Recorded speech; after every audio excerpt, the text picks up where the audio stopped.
लहरों से डरकर नौका पार नहीं होती और कोशिश करने वालों की कभी हार नहीं होती।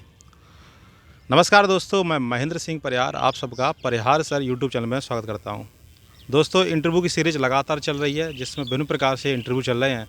कभी आप देखते होंगे आर्मी का है, कभी पुलिस का है, कभी पटवारी है, कभी एसआई है, इन सब के इंटरव्यू देख रहे हैं आप। आपने देखा होगा कि आज का जो समय चल रहा है वो ऐसा चल रहा है कि इसमें जॉब लगाना बहुत ज़्यादा मुश्किल है। और अगर ये आपसे कहा जाए कि एक व्यक्ति ने एक जॉब के बाद दूसरी जॉब भी लगाई है, क्योंकि आज हमारे साथ जो शख्स हैं जिनका नाम है मनमोहन सिंह तोमर, जो पहले आर्मी में थे और आर्मी के बाद में वो क्या बने, पटवारी बने। क्योंकि होता क्या है कि आर्मी की जॉब ऐसी होती है जिसमें 90% लोग ऐसे होते हैं जो पढ़ाई को क्या कर देते हैं, बंद कर देते हैं। तो ये बहुत बड़ी बात है कि काफ़ी टाइम पढ़ाई को छोड़ने के बाद फिर पटवारी बन जाना, ये बहुत बड़ी बात है। तो हम सर से मिलते हैं। नमस्कार सर जी। बहुत बहुत नमस्कार। तो सर, आप पहले तो ये बताइए कि आपका जो जैसे हम कहें 10th जब आपने किया था, एक तो किस सन में किया था और कितनी परसेंट थी? 10th मैंने 1997 में किया था और परसेंट तो ज़्यादा नहीं थी, 48% थी उस समय। 1997 में? जी, 1997 में। 1997 में लगभग 48%, 49% बहुत होती है। और सर, इसके बाद आपने 12th? जी, 12th 1999 में 2 साल बाद, और 12th में 61% थे। जी, 61% थी 12th में। अच्छा, 12th आपने किस सब्जेक्ट से किया था? 12th मैंने बायो से करी थी, फिजिक्स, केमिस्ट्री और बायो, हिंदी। बायोलॉजी सब्जेक्ट था आपके पास में। अच्छा, 12th के बाद फिर आपने क्या पढ़ाई की है? 12th के बाद में मैं आर्मी में सन 2000 में, अप्रैल 2000 में मैंने आर्मी ज्वाइन कर ली थी। उसके बाद सीधे आर्मी में चले गए, तो मेरी पढ़ाई उस समय ब्रेक हो गई थी। अच्छा, मतलब आपने 12th के बाद फिर आप आर्मी में चले गए थे। आर्मी में चले गए आर्मी में कब गए थे? 2002 में? 2000 में, 30 अप्रैल 2000, सन 2000। अच्छा, 30 अप्रैल सन 2000 में आपने। जी, अच्छा, तो उससे पहले मतलब ग्रेजुएशन वगैरह तो कुछ हो ही नहीं पाया होगा फिर तो? ग्रेजुएशन बाद में। अच्छा, तो आपने आर्मी की जॉब कितने साल की? आर्मी की जॉब मैंने 17 साल की, पूरे 17 साल। अच्छा, 17 साल की। तो जब ग्रेजुएशन फिर आपने कब किया था? ग्रेजुएशन मैंने आर्मी से परमिशन लेके, ग्रेजुएशन 2008 में मैंने फॉर्म भरा था एमजीएस कॉलेज से, तो वहीं से ग्रेजुएशन मैंने कर ली। अच्छा, ज़्यादातर लोग सर क्या होता है कि आर्मी में चले जाते हैं, फिर वो ग्रेजुएशन पढ़ाई बंद हो जाती है। तो आपके दिमाग में ये कैसे चला, मतलब कि हम अब डिग्री कर रहे हैं? दिमाग में क्या, एक पढ़ने का वो भी था, जुनून जैसा था कि कुछ और आगे हो सके, प्रोग्रेस करें। और आर्मी की नौकरी 17 साल की रहती है, उसके बाद में अपन को आगे भी देखना पड़ता कि क्या कर सकते। तो ऐसे आया 6-7 साल, 8 साल ब्रेक होने के बाद फिर मैंने 2008 में परमिशन लेके और अपना पढ़ाई शुरू कर दिया प्राइवेट। जी। जी, अच्छा, ग्रेजुएशन के बाद आपने और भी कोई पढ़ाई की है? ग्रेजुएशन के बाद मैं पीजीडीसीए किया था 1 साल का। पीजीडीसी का ये कब किया था आपने? ये लौट के किया था 2017 में, जब आ गए थे उस समय फॉर्म भर के, 2017 से 18 के बीच में। चलिए सर से हम और बात करते हैं। सर, आगे आ जाइए आप। चलिए सर, इसके अलावा आप एक बात और बताओ हमको कि पीजीडीसी जैसे आपने कर लिया, मतलब रिटायरमेंट होने के बाद में, जी, फिर आपके दिमाग में ये कैसे चल रहा था कि अब हमें कोई दूसरी जॉब भी करनी है? ये स्वाभाविक सी बात है कि अगर व्यक्ति आर्मी में जो आ जाता है वो ये सोचता है कि कहीं जॉब कर लेंगे, कहीं कुछ कर लेंगे, मतलब ऐसे कई सारे प्लान रहते हैं व्यक्ति के, बिजनेस कर लेंगे। जी, आपके दिमाग में कैसे आया था कि एक बार फिर मतलब जॉब करते हैं? अब बिजनेस की तरफ मेरा कोई रुझान नहीं था। अच्छा। तो मेरा एम ही था कि अगर जाऊंगा अभी रिटायर हो के तो मैं जॉब ही करूंगा। तो इससे भर्तियाँ निकलने लगी, इसकी वैकेंसी वगैरह आने लगी, तो अपन ने सिलेबस लेके और पढ़ाई शुरू कर दी थी। रिटायर होने से पहले ही 1 साल पहले हमको अल्टीमेटम मिल जाता वहाँ पे कि आप इतने तारीख को रिटायर हो जाएंगे। तो उस समय ही हमने अपनी बुक्स वगैरह लेके और प्रिपरेशन करना शुरू कर दिया था। अच्छा, तो आपने सर कितने टाइम तक तैयारी की थी? हाँ, लगभग 1 साल, 1.5 साल, 1-1.5 साल लगभग तैयारी करी थी। अच्छा। जी, थोड़ा और पास आ जाए। अच्छा सर, तो आपने तैयारी कैसे की है और कितने घंटे पढ़ते थे? कहीं कोचिंग लगाई थी क्या, तो वो बताएं। कोचिंग लगाई थी, हिंदी की कोचिंग थी और मैथ की थी, रीजनिंग, जीके वगैरह सबकी कोचिंगें थी। और लगभग सुबह 2-3 घंटे पढ़ना और शाम को 2-3 घंटे पढ़ना, 2 घंटे तो लगभग मान ही लो, और फिर जैसे समय मिल जाए अपन को उस हिसाब लगभग से। 6-7 घंटे आपने घर हाँ, पे 6 पढ़ाई की घंटे है तो लगभग मान ही और लो। 2-2.5 घंटे लगभग आपने कोचिंग को दिया है। जी जी जी जी। जी। अच्छा, तो सर आपने जैसे आर्मी के बाद फिर पटवारी की जो वैकेंसी आई, उससे पहले कोई एग्ज़ाम दिया था आपने? जी, उससे पहले दिया था। उससे पहले मैंने एफसीआई का दिया था, फूड कॉरपोरेशन ऑफ इंडिया का। उसमें भी मेरा सिलेक्शन हो गया था, पर क्या हुआ कि उनको जो चाहिए था वो 30 अप्रैल से पहले चाहिए था, 2017 में वैकेंसी फिलअप करना। जी। पर मैं क्या है, 30 अप्रैल पे रिटायर हो रहा था, अप्रैल 30 2017। जी। तो इस वजह से वो मैं क्वालिफाई करने के बाद भी उसे मुझे जॉइनिंग नहीं मिल पाई उसकी। तो इस वजह से फिर दूसरी आई। अच्छा, उसके अलावा और कोई एग्ज़ाम दिया? उसके अलावा इसका दिया था, फॉरेस्ट में दिया था, पुलिस में दिया था, एसआई में दिया था। तो एसआई में शायद कुछ नंबर, अच्छा, इसमें हो नहीं पाया? हाँ, हो नहीं पाया था। पटवारी में हो गया? पटवारी में हो गया था। सर एक बात पुलिस में बताओ, हो गया था। आपको जब आर्मी की जॉब लगी तब ज़्यादा खुशी हुई थी या फिर पटवारी की लगी तब ज़्यादा हुई थी? खुशी तो देखो, असली बताएं तो आर्मी की जब लगी थी तब ज़्यादा खुशी हुई वो थी। पहली जॉब वो थी। पहली जॉब थी। कारण क्या है कि उस समय फर्स्ट में जॉब मिलना एक बहुत बड़ी बात होती, तो उस समय मुझे ज़्यादा खुशी थी। मेरा वो एम भी था और मेरी दिली इच्छा थी कि मैं आर्मी में जाऊँ।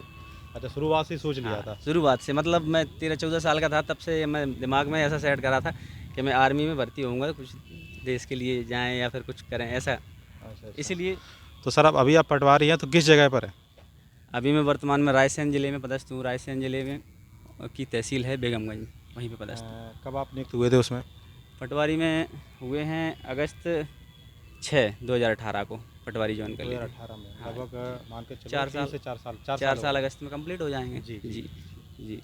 तो अगर ये देखा जाए कि एक पेमेंट तो आपकी वो आर्मी की चल रही है और दूसरा पटवारी की भी तो ये बहुत बड़ी बात होती है। जी। अच्छा, जब ये जैसे बताते हैं आपको, ऐसा और भी कोई आपने देखा था कि उनकी भी 2-2 जॉब लगी हैं, इस परिवार में हो या कोई मित्र हो ऐसा? हाँ, हमारे आर्मी से ही हमसे सीनियर जो रिटायर होके आए थे, उनमें भी 1-2 लोग थे, उनसे ही मोटिवेशन मिला। कुछ हमारे साथ के भी, तो हमारा उद्देश्य था कि क्यों ना फिर से तैयारी करके और जॉब ली जाए, क्योंकि समय से आ गए थे पेंशन, तो इतने जल्दी या तो बिज़नेस मुझे करना पड़ता या फिर घर पे बैठना पड़ता, कुछ तो करना ही पड़ेगा।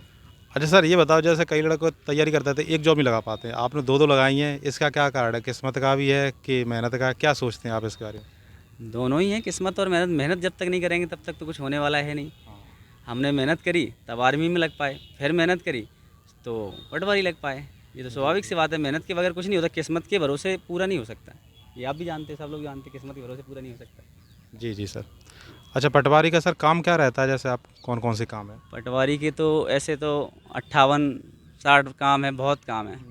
मुख्यतः क्या है, ज़मीन से जुड़े संबंधित और राजस्व विभाग से पटवारी हर काम में ऐसे तो इन्वॉल्व रहता है। हर काम में कोई भी काम हो वो पटवारी ही कर सकता है और दिए जाते हैं उसको। चुनाव में पटवारी रहता है, ज़मीन से संबंधित पटवारी रहता है, किसी की पर्सनल व्यक्तिगत समस्या हो जाए, लड़ाई झगड़े हो जाए, उसमें भी पटवारी के प्रतिवेदन चलते हैं। तो हर जगह लगभग पटवारी का वो काम रहता है। अच्छा, जॉब करने मतलब कौन-सी जॉब करने में आपको अच्छा लग रहा था? पटवारी की में कि आर्मी? अब ये तो आर्मी अपनी जगह है और पटवारी अपनी जगह है। दोनों जॉब अच्छी है, दोनों मतलब जो ये नहीं कह सकते हाँ, हो। नहीं, खुशी से इसमें भी हमने अपने दिल से गए हैं, तो हम कभी भी ये नहीं कह सकते अच्छा नहीं लगा। हमें इसमें भी अच्छा लगता है, मतलब मैं अपने भरपूर आनंद के साथ नौकरी जॉब करता हूँ और जितना सहयोग हो सकता है, जितना लोगों को मदद कर सकते हो, ये भी आर्मी में सेवा की देश की, ये भी एक तरह से देश की सेवा। यहाँ पे किसान भाई हमारे जुड़े हुए, जी, जी, जी। ज़्यादा से ज़्यादा गरीब तबके के लोग, अच्छे लोग भी, ज़मीन से संबंधित, आपको पता है ज़मीन से संबंधित बहुत सारी समस्याएं हैं आज भी, तो वो निराकरण करने में बहुत खुशी होती मतलब है। उस टाइम आपने देश की सेवा की है और आज मतलब समाज की सेवा कर रहे हैं, तो दोनों में मतलब महत्वपूर्ण योगदान दे हाँ, रहे हैं। बहुत जुड़े हुए हैं ना। अच्छा, जो लोग आर्मी में हैं, जी। मतलब अभी हैं, तो उनकी पढ़ाई जैसे बंद कर देते हैं, तो उनके लिए आप क्या कहेंगे और वो क्या करें? भाई पढ़ाई तो बंद, जॉब में गए हो स्वाभाविक सी बंद हो जाएगी, वहाँ पे पढ़ाई के लिए आपको, लेकिन आपको टाइम निकालना पड़ेगा। जब टाइम आप निकालोगे तो आप अपने लिए पढ़ पाओगे, और नहीं निकालोगे तो नहीं पढ़ पाओगे। तो मैं उनको यही संदेश देना चाहूँगा कि जब भी आपको समय मिले आप किताबें रखें अपने पास में, क्योंकि सबसे बड़ा दोस्त इस दुनिया में किताब ही है। किताब को रखें, जब भी समय मिले तो उसको देखते रहें, उससे आप हमेशा जुड़े रहोगे तो आपको कभी दिक्कत नहीं आएगी। जी। अच्छा सर, आप सुबह पढ़ते थे कि शाम को? ये रहता ना ये, नहीं, मेरा क्या है कि रात में मैं ज़्यादा देर तक नहीं पढ़ता था, मेरा सिस्टम मतलब वो हाँ, आर्मी वाला वो हाँ, चला ना वो आर्मी पूरा। वाला चला। मैं सुबह सुबह लगभग 4 बजे जग जाना सुबह का, और रात में 10 बजे मैक्सिमम 10 बजे सो जाना, और दिन में जो कि 4 से 6, साढ़े 6 इतना बैठ गए कंटिन्यू तो बहुत है। जी। अच्छा सर, जो हमारे व्यूवर्स देख रहे हैं और जो लोग तैयारी कर रहे हैं, क्योंकि ज़्यादातर वही जुड़े हुए हैं, तैयारी कर रहे हैं जी। और कई साल वो तैयारी करते रहते हैं, हताशा हो जाती है, जॉब नहीं लग रही, परेशान हो रहे हैं, उन्हीं के लिए कुछ ऐसी बात बताओ कि एक तो मोटिवेट हो जाए, क्योंकि मोटिवेट तो व्यक्ति स्वयं रूप से ही होता है, बिल्कुल। और वो अपना लक्ष्य प्राप्त कर लें। लक्ष्य की बात ऐसा है कि जो तैयारी कर रहे हैं, सबसे बड़ी बात है कि पढ़ाई कभी बेकार तो जाती नहीं। जी, जी। और एक कहावत भी इंग्लिश में, tries never go to hell, मतलब कोशिशें कभी बेकार नहीं होती। एक तो युवा वर्ग को कोशिश लगातार करनी चाहिए, लगातार जितनी आप कोशिश कर सकें करें, मेहनत करें, जॉब नहीं मिलती तो उससे दिल को दुखी करना या दिल तोड़ने जैसी कोई बात नहीं। आपने जो नॉलेज लिया वो कहीं ना कहीं आपके काम आएगा, और हो सकता है कि आपको जॉब ना मिल पाए लेकिन आपको कहीं ना कहीं उसका फ़ायदा मिलेगा और जीवन में आप सक्सेस होंगे अगर आपने पढ़ा है सही से तो। सर वहाँ पे टाइम मिल जाता था आर्मी की जॉब में? हाँ जी, आर्मी के टाइम में भी मिलता है। उसमें क्या है, ड्यूटी टाइम पे कभी तो कहो आपको 3-4 दिन तक बिल्कुल टाइम नहीं रेगुलर नहीं मिले, रहता हाँ जूते भी नहीं खोल पाओ कभी 3-4। जी, जी। और कभी क्या है कि जैसे नॉर्मल टाइम है तो उसमें टाइम मिल जाता है। अब भाई जैसे सोने के लिए जा रहा है, ज़रूरी कि आप कहीं जाते ही सो जाओगे। जी, जी। आप चाहो तो आधा घंटा पढ़ लो फिर सो जाओ। जी, जी। ऐसे करके टाइम तो निकालना पड़ता है, टाइम यहाँ पे भी निकालना पड़ेगा तो आपको टाइम मिलेगा। टाइम की कोई ऐसा इतना वो नहीं है कि टाइम नहीं है। पीस एरिया में टाइम मिलता है, अगर आप फील्ड एरिया में जैसे JNK वगैरह में, असम वगैरह में, तो वहाँ पे टाइम की बहुत शॉर्टेज है, वहाँ पे नहीं मिलता। जैसे आपने पटवाई तैयारी की थी तो उसमें एक सब्जेक्ट के लिए मतलब कौन कौन सब्जेक्ट आते हैं और कौन कौन सब्जेक्ट कौन कौन सी बुक से पढ़े थे आपने, कैसे तैयारी की थी? मैं तो ज़्यादातर ल्यूसेंट पे ही भरोसा करता था, ल्यूसेंट का ल्यूसेंट की बुक पे। और सब्जेक्ट थे, हिंदी था, इंग्लिश था, मैथ था और कंप्यूटर था। एक पंचायती राज सब्जेक्ट होता है वो भी था, जिसमें क्या बोलते हैं उससे संबंधित सिलेबस है पटवारी से। जी। जी। अच्छा सर, जब तैयारी करते थे तो किसी ने ये बताया था आपको, गाइडेंस किया था कि इसमें कर दो, मतलब ऐसा कुछ था साथ में कि फिर अपनी तरीके से? नहीं, गाइडेंस तो क्या है, अपन पूछते रहते थे। जो सीनियर हमारे गए थे, एक दो हमारे सीनियर भी हैं, एक दो सब इंस्पेक्टर बने थे और उनसे बातचीत होती रहती थी, तो वो उनसे थोड़ी गाइडेंस ली और कुछ अपने हिसाब से पेपर वेपर। अब एज हो जाती, थोड़ा इंसान को थोड़ा तजुर्बा आ जाता है उस हिसाब से। 17 साल दुनिया से बाहर रहे, तरह तरह के लोग मिले, तो इस दोनों से कम्बिनेशन करके हो गया था कुल मिला के। तो देखा आपने सर कि आपको ये वीडियो अगर आपको अच्छा लगता है तो आप इसको क्या करें, लाइक करें, कमेंट करें, शेयर करें। और कोई भी आपको प्रश्न पूछना है आर्मी से रिलेटेड है जैसे, तो पटवारी से रिलेटेड है, तो आप वो पूछ सकते हैं। थैंक यू दोस्तों।